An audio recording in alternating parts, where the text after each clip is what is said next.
Alright guys, good morning everybody. So today I want to talk about managing behavior. How do we manage the behavior? First, to manage the behavior, you have to understand the function of a behavior rather than the topography of a behavior. Okay, so remember I already talked about the functions of a behavior: a sensory, escape, attention, and tangible. So these are the functions. Okay, so but how do we determine the function of a behavior? We can do that by conducting a direct assessment test using, so it's called a function-based assessment test. There are two types: there's direct and there's indirect. So direct is you're questioning people that are very close to the learner. So you can use something called ABC datasheet to like do this. Okay, so I'll later be posting a pictorial representation of the ABC datasheet. So ABC simply stands for antecedent, behavior, and consequence. So antecedent is what is happening before the behavior is occurring. Let's say, for instance, you took a toy from a kid when the kid was playing, so that will be your antecedent. And maybe the child starts to like yell and goes into like what's it called again, and goes into a tantrum or something like that. So that's the behavior right there.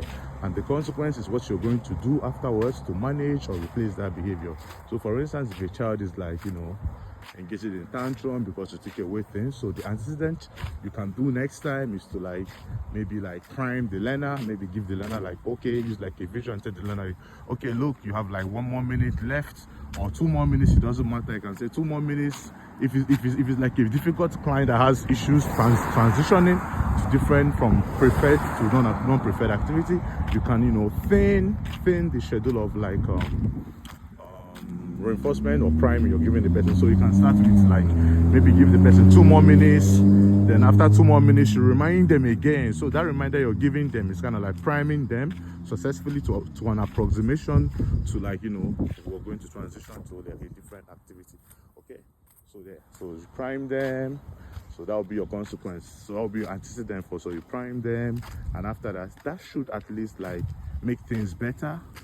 That should make things better in most cases. But if the child is still engaging in like different behaviors as well, you can also try something called the first then contingency, which is the Primax principle. So first then contingency is simply the learner has to do something first, like a desired behavior first, before they can get access to what they are asking for. So let's say you're trying to get them to go back to like to do some table work time. You can maybe like show them a choice board showing the first maybe whatever they are playing with. You can put the toy they're playing with there on a visual board, so that will be your first, and then you put the activity visual you want them to do next. So it will have the first. So I said it the other way around. So the first thing that will be on the choice board, on the board you're going to give the child, is the activity you want them to transition. So it's gonna be like maybe a math or a task or anything at all the child is working for. Okay, and then the next thing that's gonna be on the choice board is what the child wants, is motivated for. So it can be, okay, first on the visual it can be first table work time, and then the next thing can be toys. Okay, that usually helps kids transition smoothly in most cases. In my case, that's right. Okay, so just keep this in mind. I'll still be sending a pictorial representation of the ABC datasheet. Okay, all right guys, have a good morning and Sunday.